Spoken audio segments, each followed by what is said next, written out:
হে ৰাম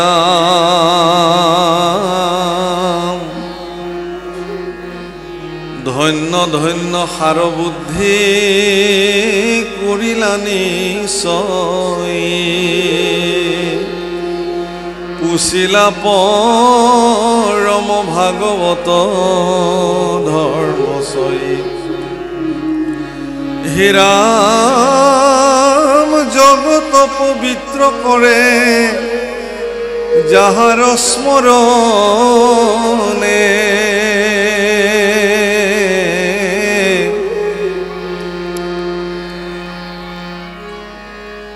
জাত পৰে নাহি আৰ কহু তাক বসুদেৱ শুনায় ক মনে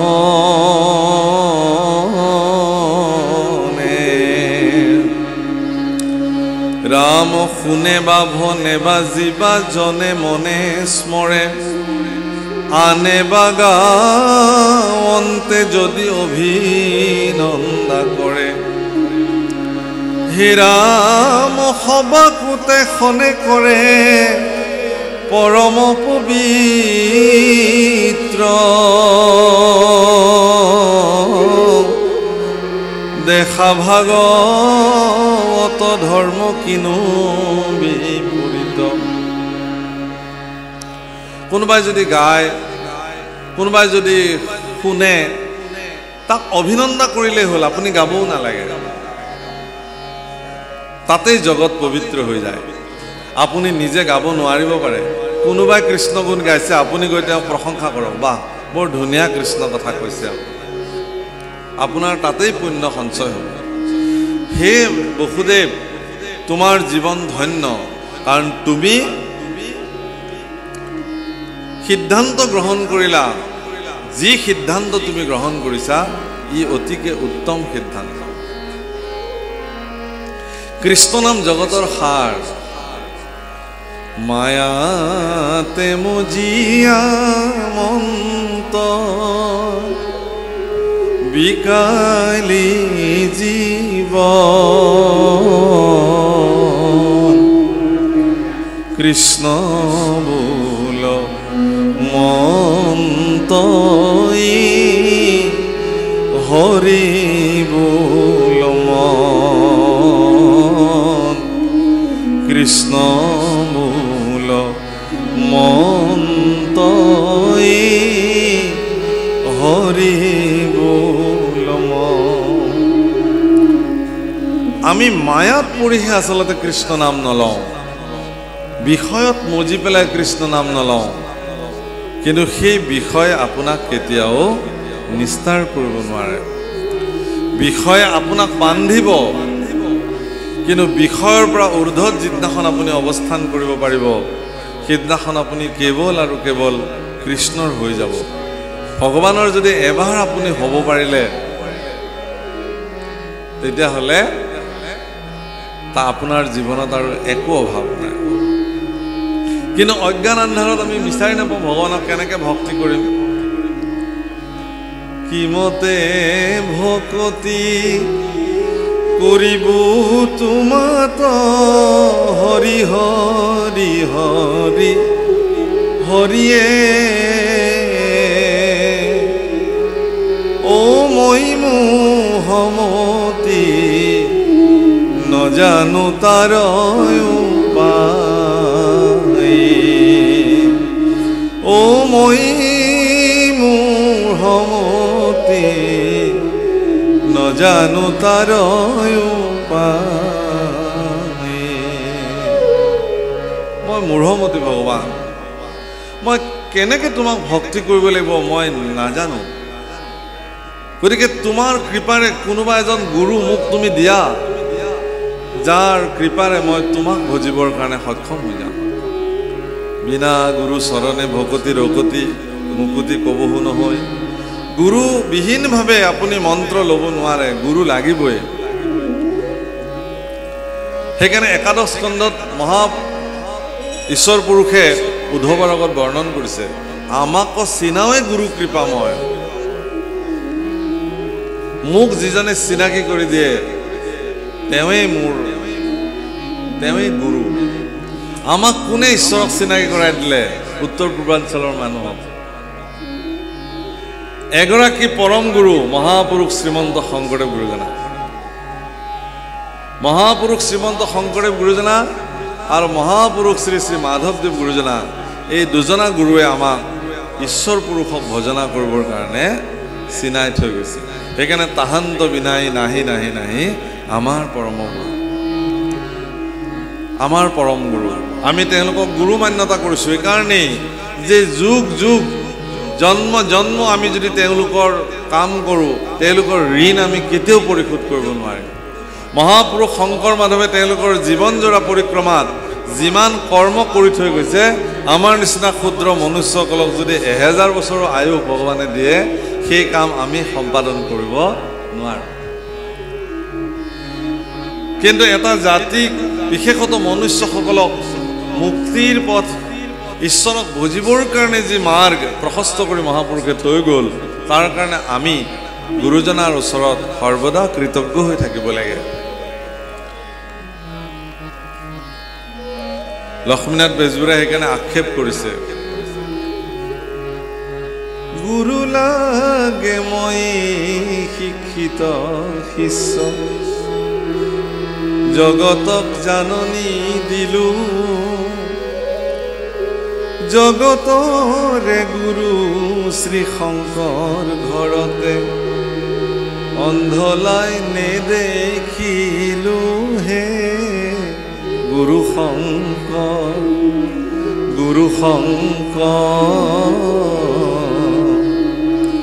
প্ৰেম প্ৰেম বুলি জগতে ঘূৰিলো ঘৰতে আছিলে প্ৰেম ধনে ধনে কৰি ঢাপলি মেলিলো হিয়াতে পৰমে ধনে হে গুৰু শংকৰ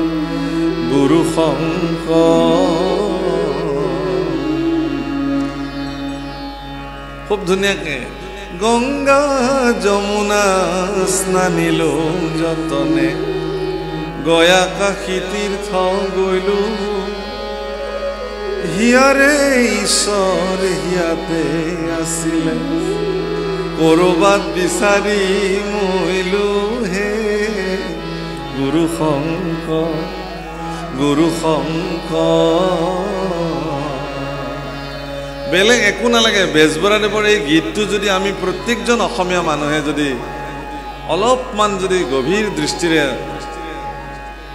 অনুভৱ কৰোঁ তেতিয়াহ'লে চাগে আমাৰ গুৰুজন জগতৰ এগৰাকী শ্ৰেষ্ঠ গুৰু হিচাপে কাহানি বাই প্ৰতিষ্ঠা হ'লহেঁতেন কিন্তু এই ধামখুমীয়া জগতৰ কবলত মোৰ মহাপুৰুষ জনা আমাৰ মাজতেই আমি মিল নোহোৱাকে আমাৰ মাজতে খামখিয়লি হৈ হিতু নামঘৰলৈ এইসকল নাযায় এইভাগ নামঘৰলৈ সেইসকল নাহে কোনে বা শৰাই সাজিলে আমি বা সেই প্ৰসাদ খাব পাৰিম নে নোৱাৰিম কোনে বা অন্ন ৰান্ধিলে এনেধৰণৰ যিবোৰ খুব তলৰ চিন্তাৰ দ্বাৰা আমি সমাজবিলাক চলাবলৈ আৰম্ভ কৰিলোঁ এশৰণ ধৰ্ম এনেকুৱা থুনুকা নহয় যে প্ৰভু আপুনি ক'ৰবালৈ গ'লে ভাঙি চিঙি চেচ হৈ যাব অত্যন্ত সুদৃঢ় ধৰ্ম ব্যৱস্থা এশৰণ হৰিনাম ধৰ্ম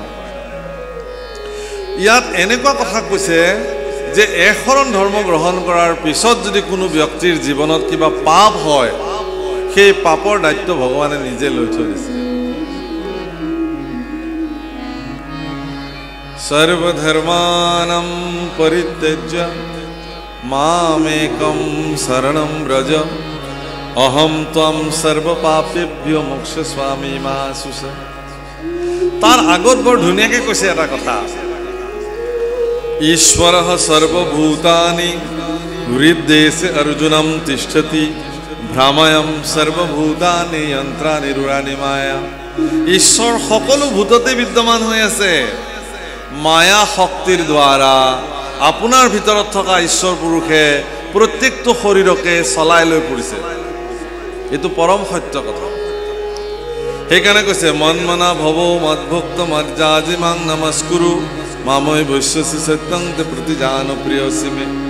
তুমি মোকেই ভজা, মোকেই সেৱা কৰা, মোকেই নমস্কাৰ কৰা, মোক তুমি পাবা। মোতে মাত্ৰ সদা দিয়া মন মোৰ ভক্ত হোৱা সৰ্বক্ষণ। নামঘোষাত লিখিছে মাধৱ পুৰুষে, চাব আপোনালোকে চবেই জানে, গায় এইবিলাক। গতিকে যি কি নহওক, হে বসুদেৱ, তোমাৰ সিদ্ধান্ত অতি উত্তম, মই ইয়াক প্ৰশংসা কৰিছোঁ। এই বুলি দেৱৰ্ষি নাৰায়ণে প্ৰশংসা কৰিছে। হে ৰাম পুছিলায়া পুনি বেদান্তৰ যিটো সাৰ, ও আমাকো কৰিলা কিনো মহায়ুপকাৰ।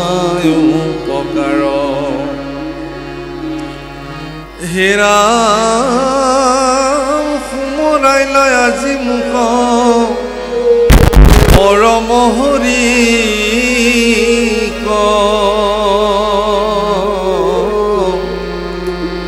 ঐ হাতে সে মনে মিলে আনন্দ অধিক। মোক তুমি ঈশ্বৰক সুঁৱৰিবৰ কাৰণে সুযোগ দিলা।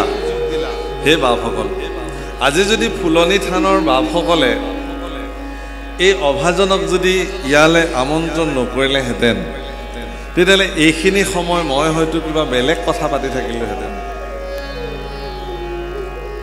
গতিকে এই যে 7 বজাৰ পৰা এতিয়ালৈকে ভাগৱত সন্মুখত লৈ কেৱল আৰু কেৱল কৃষ্ণ গুণ গাই আছোঁ, এই সুযোগকণ যে আপোনালোকে দিলে, তাৰ কাৰণে আপোনালোকে বাৰু মোক ধন্য কৰা নাইনে? কৃপা কৰা নাইনে? যদি এইখিনি সুযোগ নেপালোহেঁতেন, এইখিনি সময় হয়তো মই বিষয় কৰ্মত মজি থাকিলোহেঁতেন। কিন্তু মোৰ এই জীৱনৰ যিখিনি সময় ইয়াত বহি এই সপ্ত বৈকুণ্ঠ স্বৰূপ গুৰু আসনৰ সন্মুখত দিব্য ভক্তি প্ৰদীপ প্ৰজ্বলিত হৈ আছে, আৰু আপোনাৰ খবৰ দৰে বৈকুণ্ঠৰ পাৰিষদ স্বৰূপ ভক্তসকলৰ শ্ৰীচৰণত আমাৰ দৰে এজন মূঢ়মতীয়ে কৃষ্ণ কথা অনৰ্গল কৈ থকাৰ কাৰণে মোৰ জীৱনৰ এই সময়কণ মোৰ আয়ুস কালৰ কাৰণে অত্যন্ত মূল্যৱান সময় হিচাপে হিচাপ হ'ব, বিবেচিত হ'ব।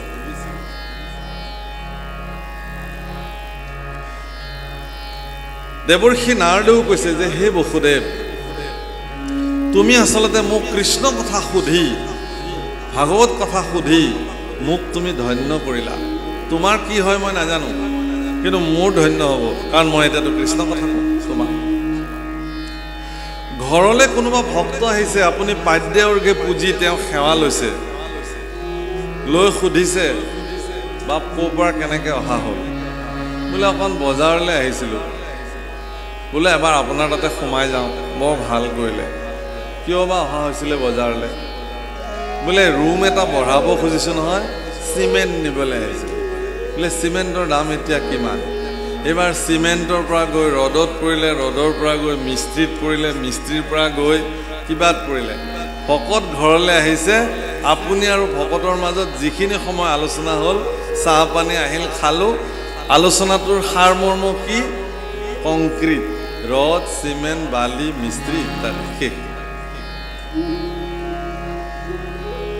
কিন্তু বৈকুণ্ঠৰ পাৰিষদ স্বৰূপ ভক্ত আপোনাৰ ঘৰলৈ আহিছে, আপোনাৰ দায়িত্বটো কি? যে হে বাপ, যি কাৰণতে নাহক কিয়, আপুনিতো এগৰাকী ভক্ত হিচাপে আমাৰ ঘৰলৈ আহিলে, গতিকে আপোনাৰ শ্ৰীমুখে অকণমান কৃষ্ণ কথা শুনিম। যি জানে তাকে কওক,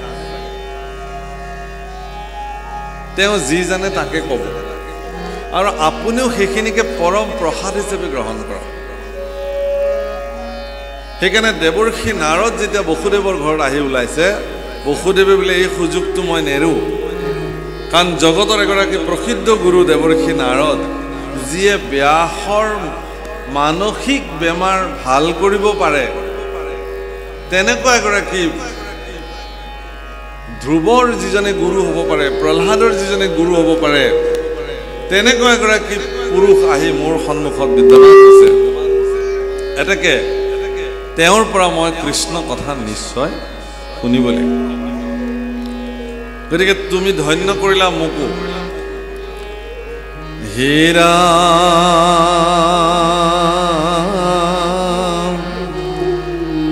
আর শুনা পুরাতন কথা করু আশীর্বাদ নিমিনব সিদ্ধ যেন মিলিল সম্বাদ হে রাম পরম পবিত্রকারী নাহি জাত পরে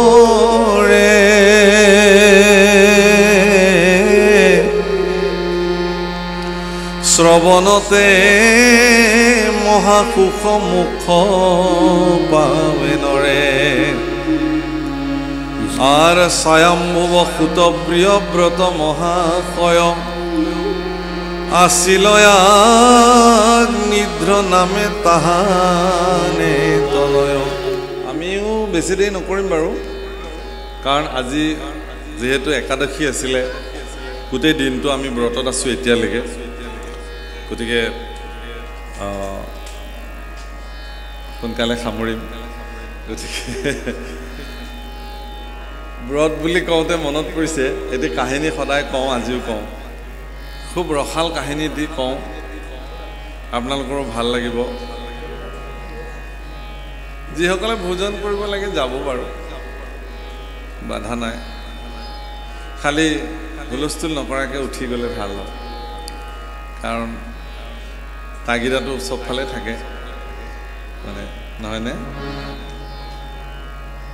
এজন ব্যক্তি আছিলে তেওঁ খুব খাইছিলে ইমান খায় যে পৰিয়াললৈ বাছেনে নাবাছে তেওঁৰ ভাবিবলৈ সময় নাই যিমান আছে দি থাক তেওঁ খাই থাকে পৰিয়ালৰ মানুহে ভাবিলে যে ই যদি আমাৰ ঘৰত থাকে আমি আটাই গাল মৰিব লাগিব নেখাই পেলাই সেইকাৰণে তাক ঘৰৰ পৰা উলিয়াই দিলে তই যা ঘৰৰ পৰা সঁচাকৈ যাব লাগিব নে অঁ যা গুচি গ'ল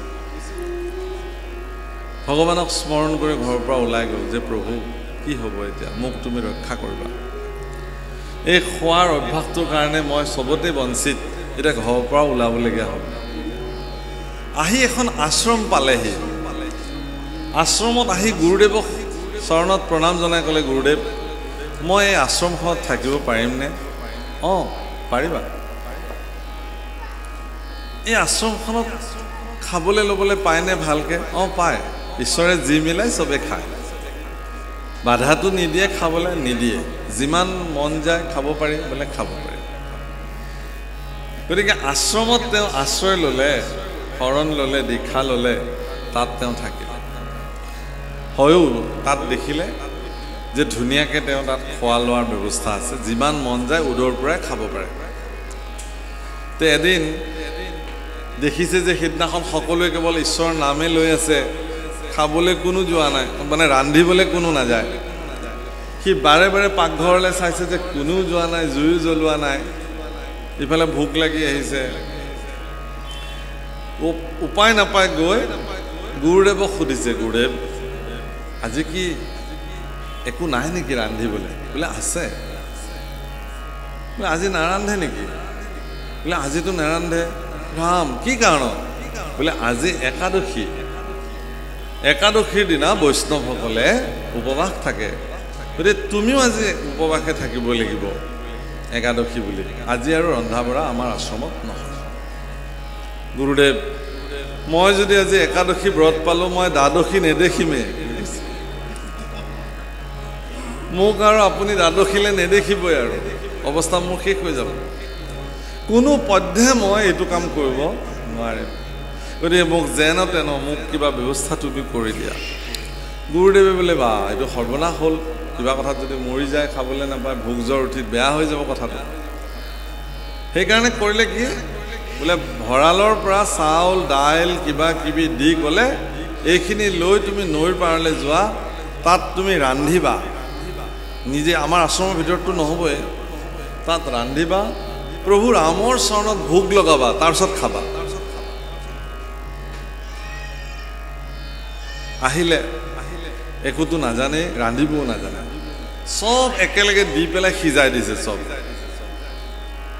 দি আৰু মুঠতে পেট ভৰিব লাগে এটা গুৰুদেৱে কৈছে যে ভগৱান শ্ৰী ৰামচন্দ্ৰৰ চৰণত ভোগ লগাব কৈছে প্ৰভু অকল ভোগ শব্দটো আপোনালোকে বেলেগভাৱে নল'ব ভগৱানৰ চৰণত অৰ্পণ কৰা সকলো দ্ৰব্যকে ভোগ বোলে আমাৰ বহুতে কয় যাওক প্ৰসাদখিনি আগবঢ়াওকগে প্ৰসাদ আগবঢ়াব আমি নোৱাৰোঁ প্ৰসাদ মানে কৃপা ভগৱানক আমি নৈবেদ্য নিবেদন কৰিব পাৰোঁ ভোগ লগাব পাৰোঁ ভগৱানৰ চৰণত সেই ভোগ যেতিয়া ভগৱানে দৃষ্টিৰে গ্ৰহণ কৰে ভগৱানৰ শ্ৰীচৰণৰ পৰা যেতিয়া ভকতৰ ওচৰলৈকে আহে সেইবাৰহে সেয়া প্ৰসাদ হৈ আহে বুজিনে কথাটো সেইকাৰণে প্ৰসাদ বিতৰণ হয় প্ৰসাদ আগবঢ়োৱা নাযায় ভোগ আগবঢ়োৱা যায় বা নৈবেদ্য শব্দটোৰ অৰ্থ আচলতে নিবেদন ভগৱানৰ ওচৰত নিবেদন কৰা হয় যি হয়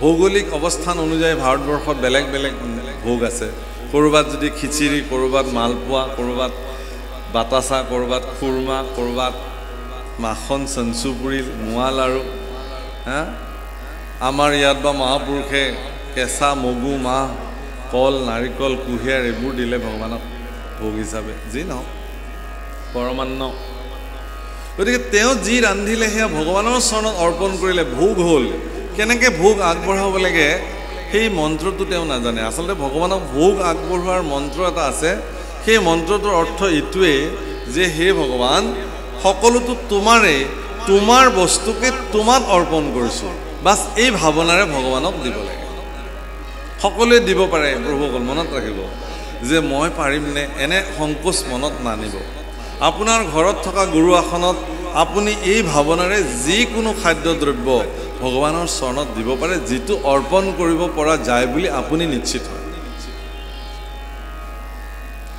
আগবঢ়ালে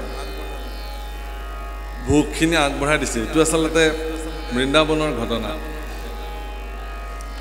ভোগখিনি আগবঢ়াই দি পেলাই তেওঁ গাইছে প্ৰভু ৰাম প্ৰভু राम मेरे भोजन को भोग लगाओ প্ৰভু আহা মোৰ ভোগটো তুমি লৈ লোৱা নাহে নাহে ভগৱান শেষত ভগৱানক চিঞৰি চিঞৰি কৈছে হে ভগৱান আহিলে আহিবা নাহিলেও নাই মোৰ কিন্তু ভোক লাগি গৈ আছে আৰু তুমিও কতো খাবলৈ নোপোৱা ইটো ঠিক আজি কতো তোমাৰ কাৰণে নাই আজি একাদশী পালন কৰি আছে ভক্তবিলাকে মই একমাত্ৰ ভক্ত যি ৰান্ধিছো আৰু তোমাক দি আছো গতিকে তুমি লঘুনে থকাতকে ইয়ালে আহা সোনকালে মোৰ ভোগ তুমি গ্ৰহণ কৰা ভক্তৰ এনেকুৱা কাতৰ আহ্বান দেখি প্ৰভু ৰামচন্দ্ৰৰ মনত খুব ৰুচি আহিল আৰে এনেকুৱা ভক্ত পৃথিৱীত আছে ইমান নিষ্কপট ইমান সহজ সৰল ইমান ভোলা ভালা মানে ভক্ত সেইকাৰণে তেওঁ কি কৰিলে প্ৰভু ৰাম জানকীক লগত লৈ আহি ওলালে যে বোলা এনেকুৱা এজন ভক্ত পৃথিৱীত আছে চাবলৈ যাওঁ সীতা দেৱীক লগত লৈ আহি পেলাই সেই ভোগৰ সন্মুখত থিয় হ'ল তেওঁ দেখিলে যে গুৰুদেৱে দেখোন মোক এজন ভগৱান আহিব বুলি কৈছিলে এতিয়াতো দুগৰাকী আহি ওলালে খাদ্যটো কম আছে তাৰ ভাগত বা পৰে নপৰে এই চিন্তাত পৰি গ'ল এবাৰ ভোগলৈ চাইছে এবাৰ ভগৱানলৈ চাইছে প্ৰভু ৰামচন্দ্ৰ অন্তৰ্যামী বুজি পাইছে সুধিছে কি হৈছে কি ভাবিছা নাই প্ৰভু একো নাই ভগৱানে ভোগ ল'লে অৱশিষ্ট তেওঁ গ্ৰহণ কৰিলে তাৰপিছত কৈছে প্ৰভু অহাবাৰ একাদশীত যাতে ইমান মাতিব নালাগে মোৰ বৰ ভোক লাগে সোনকালে আহিবা আৰু কিমানজন আহিবা আজি হিচাপটো দিলে ভাল আছিলে মই সেইমতে যোগাৰটো কৰিব পাৰোঁ হ'ব হ'ব সময়ত চব হৈ যাব গুচি গ'ল ভগৱান অন্তৰ্ধান হৈ গ'ল আহিলে পিছৰবাৰ একাদশীত গুৰুদেৱক কৈছে গুৰুদেৱ আজি অকণ বেছিকৈ দিয়ক সেইদিনাখন আপুনি এজন ভগৱান আহিব বুলি কৈছিলে দুগৰাকী আহিছে পত্নীকো লগত লৈ আহিছে ভগৱানে আজি বা আৰু কাক লগত লৈ আহে ঠিক আছে বেছিকৈ লৈ যোৱা লৈ গ'ল আজি তেওঁ ভোগ ৰান্ধিছে আৰু তেওঁ প্ৰভু ৰাম सीताराम मेरे भोजन को भोग लगा গাই আছে ৰাম সীতা আৰু লক্ষ্মণ তিনিজন আহি ওলালে আজি আকৌ তিনিজন আনিছিল দুজনৰ কাৰণে বোলে এখেত কোন বোলে মোৰ সৰু ভাই লক্ষ্মণ একদম নিজৰ নে প্ৰভু একদম নিজৰ একদম একো নাজানে তাৰে পিছৰবাৰ একাদশীত তেওঁ বেছিকে লৈ আহিছে কাৰণ কিমান ভগৱান আহে ঠিক নাই গুৰুদেৱে ভাবিছে ইনো ক'ত ভগৱানক ইমান ভাত খুৱাইছে এইবিলাক সঁচা নে মিছা চাবলৈ পিছে পিছে মনে মনে আহিছে সিদিনাখন ৰন্ধা নাই সব দ্ৰব্য বস্তু আগবঢ়াই দিছে ধুই পখালি দি মেৰে ৰাম सीता राम आओ लक्ष्मण राम आओ मेरे भोजन को भोग लगा गाइस সিদিনাখন ৰাম লক্ষ্মণ সীতা হনুমান জাম্বুবন্ত সব আহিছে ভগৱানৰ এজন সহজ সৰল ভক্তক চাবৰ কাৰণে সকলোবিলাক পৰিকৰ সহ সকলো পদাৰ্পণ কৰিছে তাৰ চিন্তা লাগি গৈছে আজি দেখোন বহুত বিলাক এবাৰ দ্ৰব্যলে চাইছে এবাৰ সকলোলৈকে চাইছে ভগৱানে কৈছে কি হ'ল কি চিন্তা নাই প্ৰভু একো নাই আজি দেখোন ৰন্ধাই নাই নাই প্ৰভু কিমান আহে ঠিক নাই নহয় নিজে নিজে ৰান্ধি খাওক আৰু আপোনালোকে মই আৰু কি ৰান্ধি থাকিম ইমান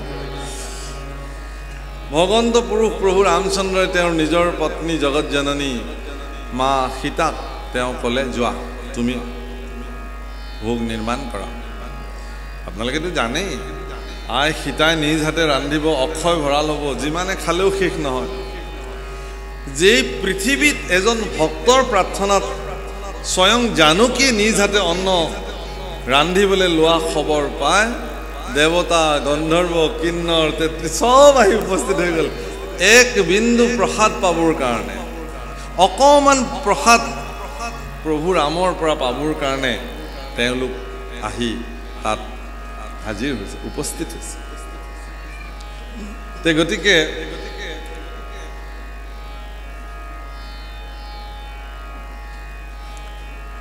তেওঁলোকে ৰান্ধিছে তেওঁ প্ৰভুৰ তেওঁ কি কৰিছে এডাল গছৰ তলত বহি গুমচুম হৈ এনেকৈ বহি আছে আজি বা মোৰ ভাগত পৰে নে নপৰে প্ৰভু ৰামে একদম সন্মুখত গৈ পেলাই থিয় হৈছে কোৱা কথা কোৱা আকৌ কিবা তোমাৰ লগত কথা পাতিবলৈ আহিছোঁ মই হ'ব প্ৰভু হ'ব নাই কোৱা কিবা এটা নাই হ'ব গুৰুদেৱে দূৰৰ পৰা দেখিছে কাৰ লগত কথা পাতিছে কোনোতো মানুহ নাই তাতে তেতিয়া গুৰুদেৱে আহি তাক সুধিছে তুমি কাৰ লগত কথা পাতিছা কৈছে এয়া প্ৰভু ৰাম ক'তা মইতো দেখা নাই তুমি দেখা নাই নেকি গুৰুদেৱ নাই হে প্ৰভু তুমি গুৰুদেৱক এবাৰ দেখা দিয়া মোৰ গুৰুদেৱে নহ'লে মোক সন্দেহ কৰিব মই কাক আনি খুৱাইছোঁ এইবিলাক মানুহক কৈছে নাই নাই নাই তোমাৰ গুৰুদেৱক মই কেলে দেখা দিম মই তোমাৰ কাৰণেহে আহিছোঁ তোমাৰ গুৰুদেৱেতো মোক মতা নাই নহয় কৈছে মোৰ গুৰুদেৱ পৰম পণ্ডিত পৰম প্ৰসিদ্ধ পৰম সাধক ভক্ত তোমাৰ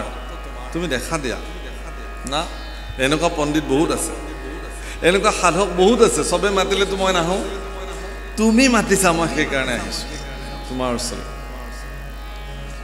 হে প্ৰভু মোক তুমি এইটো কৃপা কৰা মোৰ গুৰুদেৱক এবাৰ সাক্ষাৎ কৰা তেওঁৰ আকুল প্ৰাৰ্থনাত ভগৱান শ্ৰী ৰামচন্দ্ৰই গুৰুদেৱক দেখা দিলে আৰু গুৰুদেৱে সাক্ষাৎ প্ৰভু ৰামক দেখি চৰণত বন্দনা কৰিবলৈ ধৰিলে কান্দি কান্দি আৰু ক'লে যে হে প্ৰভু ইমান দিনে মই শুনিছিলোঁ যে গুৰুৰ কৃপাতহে শিষ্যই ভগৱান দৰ্শন কৰে কিন্তু আজি এই কথা প্ৰমাণিত হ'ল যে সঁচা হৃদয়েৰে ভক্তি কৰা এজন শিষ্যৰ কৃপাটো গুৰুই ভগৱান দৰ্শন কৰিব পাৰে সেইকাৰণে প্ৰভুসকল আপোনালোকক মই এই কথাটো আজি নিশ্চিতভাৱে এইকাৰণে এই কাহিনীটো কৈছোঁ যে ভগৱানক ভজিবৰ কাৰণে কোনো কৃত্ৰিম মানসিকতাৰ প্ৰয়োজন নাই একদম সঁচা অন্তৰেৰে নিষ্কপটভাৱে লোক ঢাক নকৰাকৈ যি আছে মনত তাকে সমৰ্পিত কৰি ভগৱানক ভজিব লাগে আপুনি ভগৱানৰ পৰা একো লুকুৱাব নোৱাৰে তেওঁ অন্তৰ্যামী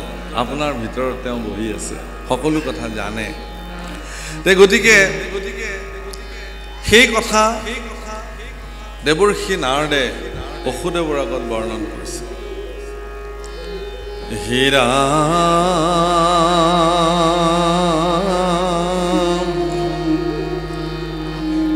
তেওঁ উদাহৰণ দিছিলে এটা কি যে মই তোমাক নিমি নৱসিদ্ধ সংবাদ ক'ম। আৰু নিমি নৱসিদ্ধ সংবাদ ক'বলৈ যাওঁতে কৈছে কি বুলি, যে স্বয়ম্ভু মনুৰ পুত্ৰ প্ৰিয়ব্ৰত আছিলে, প্ৰিয়ব্ৰতৰ পুত্ৰৰ নাম হ'ল অগ্নিদ্ৰ, অগ্নিদ্ৰৰ পুত্ৰৰ নাম হ'ল নাভি, আৰু সেই নাভিৰ পুত্ৰ ঋষভ ভগৱানৰ অৱতাৰ। আৰু তেওঁৰ পৰা পুত্ৰ 100 জন্ম হ'লে। এতিয়া সেই সমূহৰ ভিতৰত বিভাজন কেনেকৈ হৈছে ইয়াত কৈছে, আৰ শ্ৰেষ্ঠ ভৈলা ভৰত পৰম ভাগবত, যাৰ নামে খ্যাতি যিটো ভাৰত বৰিষ।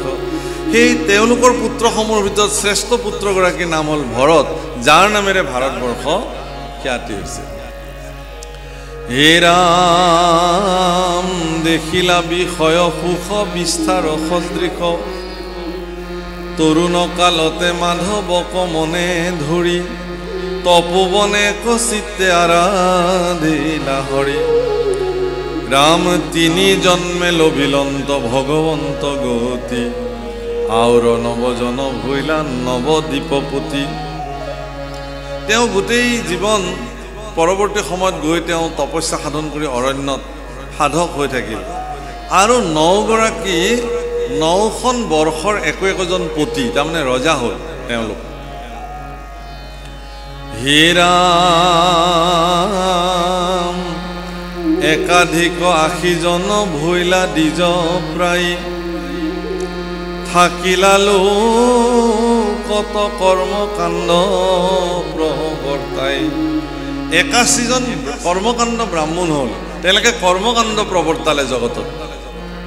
কিমান হ'ল? 81, আৰু সিফালে 10, 91 হ'ল, আৰু 9গৰাকী থাকিল। হে ৰাম মহাসিদ্ধ ভৈলা তত্ত্বজ্ঞানী নৱজন, ঈশ্বৰ কৃষ্ণক মাত্ৰ কৰে নিৰূপণ। আৰু 9গৰাকী পৰম সিদ্ধ পুৰুষ হৈ গ'ল, কেৱল ঈশ্বৰ কৃষ্ণক বাহিৰে বেলেগক তেওঁলোকে আৰু নভজে। 9গৰাকী সিদ্ধ পুৰুষ। হে ৰাম সবে দিগম্বৰ ব্ৰহ্ম বিদ্যা বিশাৰদ, শুনাতা সম্বাৰ নাম হুয়ানি শবদ। আর কবি হবি অন্তরিক্ষ পিপ্পলায়ন, আবির্ভূত্র নামে আর ঋষভ নন্দন। প্রবুদ্ধ দ্রমিল কর ভাজন সমখ, এহি নবসিদ্ধ সদা নেৰে হৰিযশ। এই 9গৰাকী কবি হবি পিপ্পলায়ন সমখ কৰভাজন, এইসকল এই 9গৰাকী সিদ্ধ পুৰুষ। এওঁলোকে কাপোৰ নিপিন্ধে, দিগেই তেওঁলোকৰ বস্ত্ৰ, সেইকাৰণে দিগম্বৰ তেওঁলোক। আৰু কোনো জীৱৰ প্ৰতি এওঁলোকে হিংসা নকৰে, ঈশ্বৰৰ বাহিৰে বেলেগক নেদেখে। এই 9গৰাকী সিদ্ধ পুৰুষ যজ্ঞ কৰিবৰ কাৰণে প্ৰস্তুত কৰিলে, সেই যজ্ঞস্থলীত 9গৰাকী সিদ্ধ পুৰুষ আহি উপস্থিত হয়। আৰু সেই 9গৰাকী সিদ্ধ পুৰুষৰ শৰীৰৰ পৰা কৌতুক সূৰ্যসম পোহৰ জাজ্জল্যমান অৱস্থাত তেওঁলোকক দেখিলেই মানুহৰ শ্ৰদ্ধা জন্মে। তেওঁলোকক দেখাৰ লগে লগে ঋত্বিজ, ব্ৰাহ্মণ, পুৰোহিত সকলোবিলাক থিয় হৈ তেওঁলোকক সেৱা জনালে। আৰু তাকে দেখি ৰজা নিমিও সিংহাসনৰ পৰা উঠি নৱসিদ্ধক প্ৰণিপাত জনালে। তেওঁ জানিলে যে এই 9গৰাকী পুৰুষ সাধাৰণ পুৰুষ নহয়। প্ৰভুসকল, ইয়াৰ পিছত তেওঁলোকে 9গৰাকী সিদ্ধ পুৰুষৰ পৰিচয় মহাৰাজে প্ৰাপ্তি হ'ল, আৰু 9গৰাকী পুৰুষকে ৰজাই 9টা বিশেষ প্ৰশ্ন নিবেদন কৰিলে।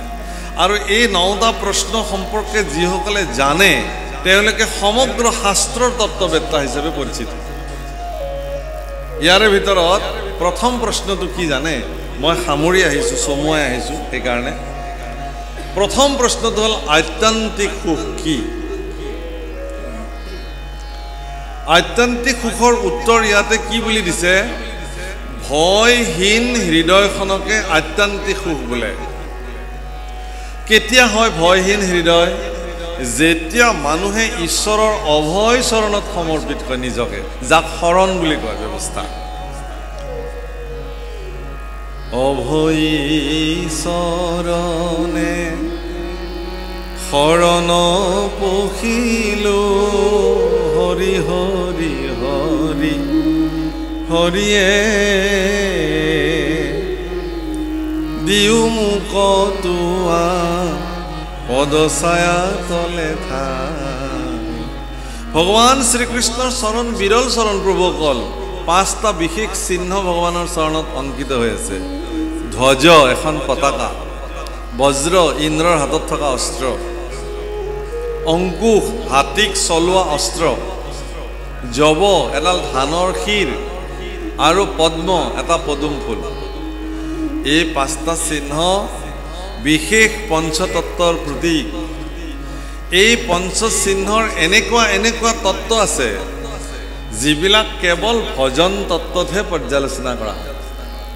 এগৰাকী সুদৃঢ় গুৰুৰ স্থানত বহি থকা গুৰু যদি হয়, সঁচাকৈ ঈশ্বৰ যদি সকলো সংশয় তেওঁ দূৰ কৰিব খোজে, তেতিয়াহ'লে ঈশ্বৰৰ চৰণ যুগলত থকা এই 5টা চিহ্নৰ সঠিক ব্যাখ্যা, তত্ত্ব সম্মিলিত ব্যাখ্যা শিষ্যক কৈ পেলাই ঈশ্বৰৰ চৰণ যুগল শিষ্যৰ হৃদয়ত অংকন কৰি চৈতন্য কৰাব পাৰিব লাগিব। তেতিয়াহে তেওঁ গুৰুস্থানত বহিব পাৰিব। সেইকাৰণে ভক্তসকলে ভগৱানৰ ৰূপ চিন্তা কৰিবলৈ যাওঁতে প্ৰথমতে ঈশ্বৰৰ চৰণ যুগলত থকা এই পঞ্চচিহ্ন প্ৰথমতে ধ্যান কৰি লয়। হে প্ৰভুসকল, ঈশ্বৰৰ চৰণ যুগলত আশ্ৰিত হ'লে মৃত্যু ভয়ৰ পৰা গুচি যায়। যাৰ মৃত্যু ভয় নাই তেওঁ ভয়হীন অন্তৰ হ'বই। গতিকে ঈশ্বৰৰ দুখানি অভয় চৰণত শৰণাপন্ন হোৱাকে আত্যন্তিক সুখ বোলে। বুজিলেনে? আত্যন্তিক সুখ মহাপুৰুষ মাধৱদেৱৰ ভাষা।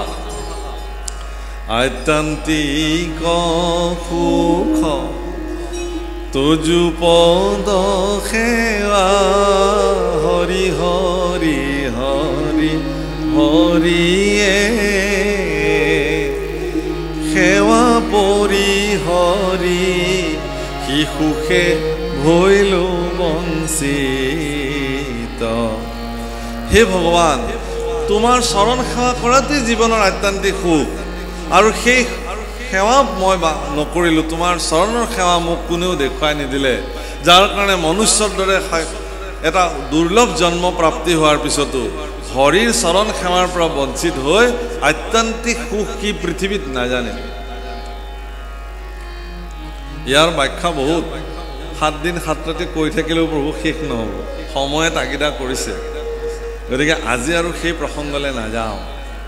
কিন্তু মহাৰাজ নিমিয়ে যিসমূহ প্ৰশ্ন ইয়াত নিবেদন কৰিছে, সেই প্ৰশ্নসমূহ আপোনালোকে এবাৰ শুনিব।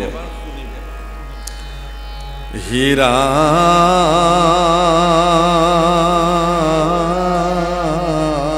মৰা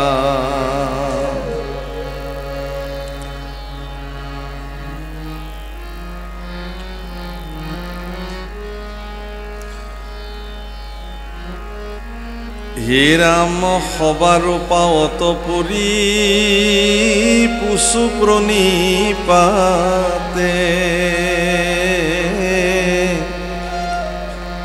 কোন আত্যন্তিক সুখ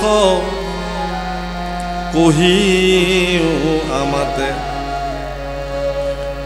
হে ৰাম অসাৰ সংসাৰ যত নাহি একো সিদ্ধি, ভকতৰ সংগ অৰ্ধক্ষণে নবনিলে। পৃথিৱীত এনেকুৱা সুখেই নাই যাক ভকতৰ সংগ সুখৰ লগত তুলনা কৰিব পাৰি। আজি যে আপোনালোক একেলগে ভকতৰ সংগত বহিছে, ইয়াত বহি যি সুখ জীৱনত প্ৰাপ্তি হৈছে, এই সুখ পৃথিৱীৰ কোনো সুখৰ লগত তাক তুলনা কৰিব নোৱাৰি। অনুভৱৰহে কথা দেই। কিছুমানৰ মতে আকৌ এনেকুৱাও হ'ব পাৰে, বৰ কষ্টকৈ বহি থাকিলোঁ গৰমখনত, কেতিয়া শেষ হয় তাকে বাট চাই থাকিলোঁ, এনেকুৱাওতো হ'ব পাৰে। সেইফালেও ৰেডি হৈছে, যাবলৈও মাইকত ঘোষণা দিছে, উঠিও যাবলৈ বেয়া লাগে, মনো কষ্ট পাইছে, এনেকুৱাও হ'ব পাৰে। আৰু কিছুমানৰ মনত এনেকুৱাও হ'ব পাৰে যে আজিৰ সাজটো নেখালেও একো নহয়, কিন্তু এই কৃষ্ণ কথাখিনি কৰ্ণকুশলেৰে পান নকৰিলে জীৱনৰ বহু বস্তু হেৰাই যাব। লাগিলে অকণমান পলমকেই খাম, কিন্তু এইখিনি শেষ কৰিম। ভাৱনাৰ ওপৰত নিৰ্ভৰ কৰে। সেইকাৰণে কৈছে ভক্তৰ সংগ পৃথিৱীত কোনো সুখেই যাক তুলনা কৰিব নোৱাৰি। হীৰা কোনোবা ৰহস্য ধৰ্ম কহিও তাক, জাত তুষ্ট হুয়া হৰি দেন্ত আপোনাক।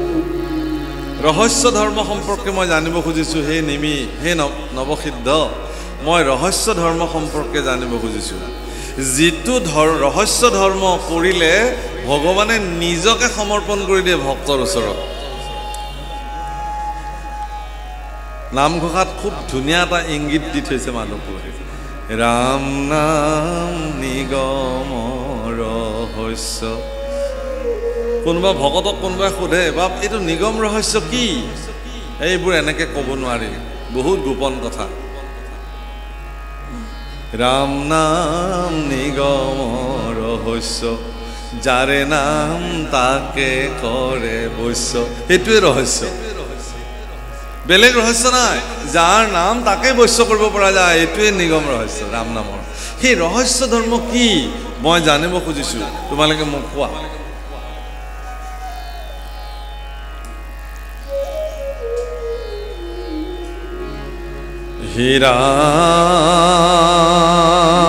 হীৰাম তাক শুনি বাকল যোগ্য যেবে হওঁ আমি, তেবে সে কহিবা বোলো সবাক প্ৰণামী। যদি মই শুনিবৰ কাৰণে যোগ্য বুলি তোমালোকে মোক ভাবা, তেতিয়াহ'লে কোৱা। আৰু যদি যোগ্যতা নাই বুলি ভাবা, নালাগে ক'বলৈ। প্ৰভুসকল, কৃষ্ণ কথা শুনাৰ এইটো এটা তৰিকা, ব্যৱস্থা। বিভিন্ন স্থানত দেখা যায় যে আজি কোন ভাগৱতী আহিব, দুটা প্ৰশ্ন কৰিব, তাতে পৰীক্ষা হৈ যাব তেওঁ কিমান ভাগৱত পঢ়ে। আৰু সেই ভাৱনাৰে আহি বহি থাকে, ৰ'ব বাপ মোৰ প্ৰশ্ন আছে দুটা। ভাগৱতত সনাতন পৰম্পৰাত ব্যৱস্থা কি দিছে জানে? পৰিসেৱায়াম প্ৰণিপাতেন পৰিপ্ৰশ্নেন। আগতে গুৰু সেৱা কৰিব লাগিব, তেওঁৰ সেৱাত নিজক সমৰ্পিত কৰিব লাগিব। কৰি তেওঁক অত্যন্ত বিনম্ৰতাৰে প্ৰশ্ন কৰিব লাগিব যে গুৰুদেৱ, মই এই সম্পৰ্কে জানিব খুজিছোঁ।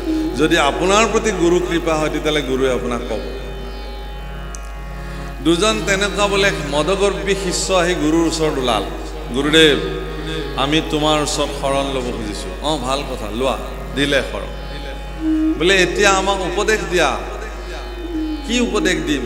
নাম ল'বা বাবা, যোৱা নাম ল'বা। এই আমিতো নাম লৈয়ে থাকোঁ গুৰুদেৱ, তাতকৈ ওপৰৰ কিবা উপদেশ আছে যদি কোৱা। বোলে মহাভাৰত কওঁ নেকি? আমি মহাভাৰত জানো গুৰুদেৱ, তাতকৈ ওপৰৰ কিবা আৰু তত্ত্ব আছে যদি কওঁ। বোলে তেতিয়াহ'লে বেদৰ কথা ক'ব লাগিব। বোলে বেদো আমি জানো, প্ৰায় জানোৱেই আমি, বেদৰ কথাও আমাক তাতকৈ ওপৰৰ কিবা আছে যদি ক'ব লাগে। কৈছে গীতাৰ মাহাত্ম্য। কৈছে অকণমান পাৰি শুনিব, কওক গীতাৰ মাহাত্ম্য কওক। গীতাৰ মাহাত্ম্য কৈ থাকোঁতে তেওঁ ক'লে, সৰ্ব উপনিষদ গাৱ দুগ্ধা গোপাল নন্দন, সুধীৰ ভক্তা পাৰ্থ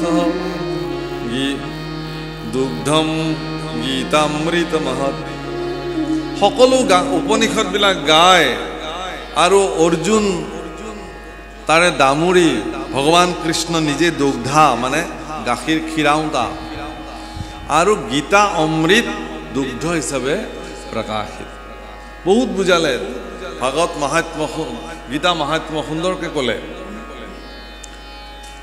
বোলে হ'ল বুজি পাইছা পাইছোঁ একদম বুজি পাইছা বুজি পাইছোঁ বাহ ঈশ্বৰটো বহুত ওপৰত বোলে গুৰুদেৱ এটা কথা বুজি নাপালে কি এই যে শ্লোকটোত দুটা গাধৰ কথা ক'লে কোন গাধ দুটাৰ কথা কৈছে সেই গাধ দুটা কি আচলতে দুগ্ধা কৈছে না দুগ্ধা সৰ্বোপনিষদ গাব দুগ্ধা গোপালানন্দন সেই দুগ্ধা মানে গাখীৰ খীৰাওঁতা শব্দটো দু গাধা শুনিলে তেওঁলোকে গুৰুদেৱে বোলে ভাল শিষ্য পালোঁ দেই কৈছে মই সেই গাধ দুটাৰ কথা ক'বলৈ থাকি গ'ল ঠিক আছে বহা কওঁ বোলে এটা গাধ তুমি নিজেই আৰু এটা মই নিজেই কাৰণ তোমাৰ নিচিনা শিষ্যক মই যে এই ধৰ্ম দিলোঁ ময়ো আচলতে এজন গাধয়ে হয় প্ৰভুসকল আমিবিলাকে কাৰোবাৰ প্ৰেছাৰত পৰি কাৰোবাৰ তাগিদাত পৰি শৰণ ল'বলৈ বাধ্য হয় স্বতঃস্ফূৰ্তভাৱে মনৰ পৰা মই শৰণ ল'ব লাগে হে ভগৱান তোমাৰ ওচৰত আশ্ৰয় ল'ব লাগে কোনোবা গুৰুৰ চৰণত গৈ পেলাই আশ্ৰিত হৈ ঈশ্বৰৰ শৰণ ব্যৱস্থা গ্ৰহণ কৰিব লাগে এনেকুৱা খুব কম আপুনি শৰণ লওকচোন বোলে মইতো নাজানোৱে শৰণ কি বোলে ল'লেহে বুজিব দিয়ক আগে লৈ লওক প্ৰভুসকল যাৰ বিনিময়ত কি হয় শৰণ সম্পৰ্কে তেওঁ সঠিক তথ্য নাজানে ল'ব লাগে ল'লে থৈ দিলে বাছ শৰণ লৈছেনে আপুনি লোৱা আছে মোৰ ইমান চনতে লৈ থৈ দিছোঁ সঁচাকৈ লৈ থৈ দিছে জীৱনত সেইটো প্ৰায়োগিক দিশত কেতিয়াও প্ৰয়োগ কৰা নাই আজি সেইকাৰণে সুধিছে নিমি ৰজাই নৱসিদ্ধক যে মোৰ যদি যোগ্যতা থকা বুলি ভাবে তেতিয়াহ'লে মোক ক'ব লাগে ৰহস্য ধৰ্ম কি কেনেকৈ ভগৱানক ভজনা কৰিব পৰা যায় হে ৰাম কাক বুলি ব্ৰহ্ম কৰ্ম যোগ কাৰণ নাম অৱতৰী কেশৱে কৰন্ত গুণ কাম আকৌ সুধিছে ব্ৰহ্ম কাক বোলে কৰ্মযোগ কাক বোলে কেশৱে অৱতাৰ ধাৰণ কৰি বাৰে বাৰে কি কাম কৰে আৰ কোন যুগ ধৰ্ম অভক্তৰ কেন গতি এহি নব গোটা প্ৰশ্ন কৰিলা নৃপতি অত্যন্ত গুৰুত্বপূৰ্ণ প্ৰশ্ন প্ৰভুসকল মই যদি আজি ইয়াত পঢ়ি এনালাইচিছ কৰিব পাৰিলোহেঁতেন বিশ্লেষণ কৰিব পাৰিলোহেঁতেন আৰু ভাল লাগিলেহেঁতেন মোৰ নিজৰো ভাল লাগিলেহেঁতেন আপোনাৰ খবৰ দৰে পৰম সজ্জনসকলৰ সন্মুখত কৃষ্ণ গুণ গাব পাৰিলে ভাল লাগিলেহেঁতেন হে বাপসকল এই 9টা প্ৰশ্নত খুব 9 গৰাকী সিদ্ধ পুৰুষে অত্যন্ত বুদ্ধিমত্তাৰে ক্ষিপ্ৰ বুদ্ধিমত্তাৰে অত্যন্ত তাৎপৰ্যপূৰ্ণভাৱে এক এক প্ৰশ্নৰ সঠিক উত্তৰ প্ৰদান কৰিছে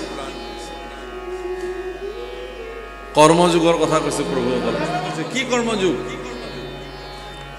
প্ৰভুসকল আমাৰ সমাজত কিছুমান বিভ্ৰান্তি আছে কৰ্মযোগ কয় যে এইবিলাক কৰ্মকাণ্ডী লোক এওঁলোক জ্ঞানকাণ্ডী লোক এওঁলোক ভক্তকাণ্ডী লোক নহয় আপুনি তেনেকৈ বুজিব নোৱাৰিব কৰ্ম মাৰ্গত থকা সকলে সেইসকলক কৰ্মমাৰ্গী বুলি কয় যিজনে কৰ্ম কৰি ফল বাঞ্ছা নকৰাকৈ থাকিব পাৰে তেওঁ কৰ্মমাৰ্গী আছে কিমানজন আছে কিমান আছে পৃথিৱীত সেই কথা বৰ্ণন হৈছে ইয়াত কৈছে ভগৱানে অৱতাৰ ধৰি কি কাম কৰে ভগৱানে বাৰে বাৰে বাৰে অৱতাৰ ধৰি মাত্ৰ 3টা কৰ্ম কৰে পৰিত্ৰাণায় সাধূনাম বিনাশায় দুষ্কৃতাম ধৰ্ম সংস্থাপনাৰ্থায় সম্ভৱামি যুগে যুগে সাধুসকলক পৰিত্ৰাণ দুষ্টক দমন আৰু সন্তক মানে কি ধৰ্মৰ পুনৰ সংস্থাপন এই 3টা কাম কৰে যুগ ধৰ্ম কি সেই সম্পৰ্কে বৰ্ণন কৰিছে আকৌ অভক্তসকলৰ গতি কি সেই সম্পৰ্কেও সুন্দৰ বৰ্ণন কৰিছে। এই 9টা প্ৰশ্ন ইয়াৰ পিছত খুব সুন্দৰকৈ বৰ্ণন হ'ব। সময় আমাৰ দিয়া নিৰ্ধাৰিত সময় ইতিমধ্যে উকলিছে, গতিকে পাঠটো হৈ থাকিব। গতিকে বাপজনাই বাকীখিনি পাঠ কৰি যাব। ইয়াৰ পিছত অত্যন্ত সুন্দৰ, কেৱল শুনি যাব লাগে আৰু শুনি যাব লাগে, ব্যাখ্যাৰ প্ৰয়োজনেই নাই। অত্যন্ত সুন্দৰভাৱে, কিন্তু মনত ৰাখিব সিদ্ধান্ত কিন্তু ক'তো দিয়া নাই, একদম শেষত সিদ্ধান্ত দিছে। মহাৰাজ নিমিয়ে একান্ত চিত্তে এইবোৰ কথা শুনিছে আৰু সেইধৰণে ভাগৱত কথা আগবাঢ়িছে। ফুলনি থান বুলি ক'লে মনটো ব্যাকুল হৈ যায়।